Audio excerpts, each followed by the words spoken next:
Imaginem só a seguinte cena. Temos uma imitação perfeita, uma técnica absolutamente irrepreensível, mas que por dentro, bem, é completamente vazia.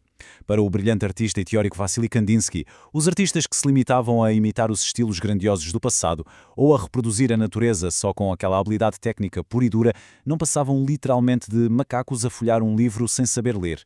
Faltava-lhes o principal, a essência, faltava-lhes o significado interior e a verdadeira ressonância espiritual. Boas-vindas a mais um mergulho profundo. Hoje vamos explorar uma das obras mais transformadoras de toda a história da cultura visual. O Livro do Espiritual na Arte, escrito pelo próprio Kandinsky, não é só mais um ensaio académico aborrecido. Longe disso. É um autêntico manifesto, um mapa brilhante que nos ajuda a perceber exatamente porque é que a arte abstrata sequer existe. Vamos entrar na mente de um verdadeiro pioneiro, alguém que sentiu que já chegava de copiar o mundo físico à nossa volta e decidiu passar a pintar a própria alma humana. E para esta nossa jornada, o roteiro é super simples. Vamos arrancar com a arte contra o materialismo, passar para o triângulo espiritual e depois a mudança de rumo. A seguir entramos num ponto fascinante, a inveja que a pintura tem da música, exploramos a ação da cor e, por fim, fechamos com chave de ouro em a forma e a necessidade interior. Vamos então ao primeiro ponto, a arte contra o materialismo, ou o pesadelo do mundo moderno. Para percebermos a urgência das ideias do Kandinsky, temos mesmo de entender o estado grave em que ele achava que a alma humana se encontrava naquela altura. E atenção, não estamos a falar apenas de uma questão de gosto ou de estética. Para ele, era uma autêntica questão de sobrevivência espiritual. Ele acreditava, lá no fundo, que a humanidade estava presa, completamente esmagada debaixo de um pesadelo sufocante de filosofia materialista. Pensem bem, a sociedade andava toda à procura de recompensas materiais, do virtuosismo técnico e tratava o mundo como algo que só podia ser medido e pesado. E no meio de toda esta escuridão, a alma humana? Bem, essa era apenas uma luzinha muito fraca a vacilar e a lutar desesperadamente para não se apagar. É por isso que o Kandinsky faz uma divisão super clara. Ele diz-nos que a arte tem dois caminhos.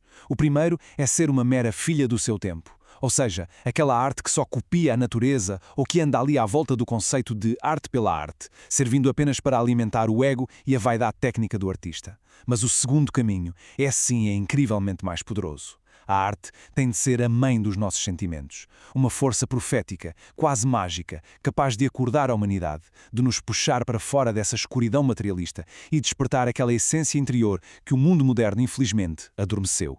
O que nos leva diretamente ao nosso segundo ponto, o triângulo espiritual, o verdadeiro motor do progresso. E é aí que esbarramos numa metáfora que é, sem dúvida, a mais famosa e poderosa de todo o texto de Kandinsky. É uma ideia que explica como é que as sociedades evoluem e avançam no tempo. Há aqui uma tensão brutal, uma sensação de movimento constante. O Kandinsky não olhava para a vida espiritual da humanidade como uma linha reta. Não, ele imaginava como uma forma geométrica colossal. Imaginem um enorme triângulo pontiagudo que vai avançando e subindo de forma super lenta, às vezes quase imperceptível. E a mecânica deste triângulo é fascinante. Lá no extremo, no topo, naquele ápice solitário, está muitas vezes uma única pessoa, um artista visionário. O próprio Kandinsky dá o exemplo de Beethoven, um gênio absoluto que na sua época foi muito incompreendido, até insultado e tratado como se fosse meio louco. E depois, lá embaixo, na base vasta e larga deste triângulo, temos as grandes massas, que estão sobrecarregadas com as tais preocupações materiais. Portanto, o papel difícil, solitário, mas absolutamente vital deste artista visionário lá no topo é o de puxar todo este peso descomunal para a frente. Basicamente, o que hoje parece loucura lá no topo, amanhã torna-se a verdade aceite por toda a base. E assim chegamos ao terceiro ponto, a mudança de rumo, o momento em que as fundações começam a tremer. O Kandinsky percebeu perfeitamente que o mundo não ia ficar preso no materialismo para todo sempre. Estava a acontecer uma transformação gigante, um abalo incrível naquilo que a sociedade tomava como certo. Estávamos numa época de crise profunda. Pensem nisto, a religião estava a perder alguma da sua força inquestionável, a ciência começava a provar que a matéria afinal não era assim tão sólida, com a descoberta dos eletrões, e a moralidade também estava a mudar. E quando o chão nos foge dos pés e a certeza exterior se desmorona, o que é que acontece? Acabamos por virar o nosso olhar para dentro, para o nosso interior. E é super curioso notar que a primeira arte a captar esta mudança radical nem sequer foi a pintura. Foram a literatura e a música que deram os primeiros passos. Escritores como Maurice Maeterlinck começaram a usar as palavras não só pelo que elas significavam no dicionário, mas sim pelo seu som interior. A palavra passou a ser uma ferramenta para criar uma ressonância invisível, uma vibração direta na alma de quem estava a ler ou a ouvir. Aos poucos, o mundo físico, puro e duro, ia ficando para trás. Avançamos para o quarto ponto, a inveja que a pintura tem da música, um conceito incrível. Este é mesmo o grande momento de eureka em todo o pensamento de Kandinsky. É aqui que percebemos de onde vem aquela vontade irrefriável de criar a pintura abstrata. À medida que as artes começam a procurar estas profundezas interiores, fecham-se um bocadinho sobre si próprias, claro, mas também começam a olhar à sua volta, começam a comparar as suas próprias ferramentas com as das outras artes, querem genuinamente aprender umas com as outras. E há aqui um contraste brutal. O Kandinsky apercebeu-se de uma coisa fantástica. A pintura tinha uma profunda inveja da música. E porquê? É simples. A música nunca precisou de recriar uma maçã ou pintar uma montanha com precisão fotográfica para nos fazer chorar ou sentir arrepios. A música já vive inteiramente no reino abstrato, só com o som e o tempo. Então, quando a pintura tenta também captar essa tal alma interior, percebe que passar a vida a copiar a natureza, ou seja, a reproduzir objetos físicos, só impede de alcançar aquela liberdade total que a música tem. A conclusão foi óbvia. A pintura precisava urgentemente de encontrar a sua própria música. O que nos abre as portas para o quinto ponto, a ação da cor, que é a verdadeira caixa de ferramentas do artista. Ora, se a pintura quer ser tão livre e abstrata como a música, como é que o artista consegue construir esta tal sinfonia visual? O segredo está na cor. Pensem no que acontece quando olhamos para uma paleta cheia de tintas. Há muito mais a acontecer ali do que apenas os nossos olhos a processarem a luz. Quando se liberta daquela obrigação de desenhar objetos literais, a cor ganha um poder quase esmagador. Fica completamente autónoma. O Kandinsky explica que a cor tem dois níveis de impacto. O primeiro é efeito físico. É aquela sensação mais superficial, como quando olhamos para um vermelho vivo e ele parece quente, como comida picante, ou olhamos para um azul e parece gelado.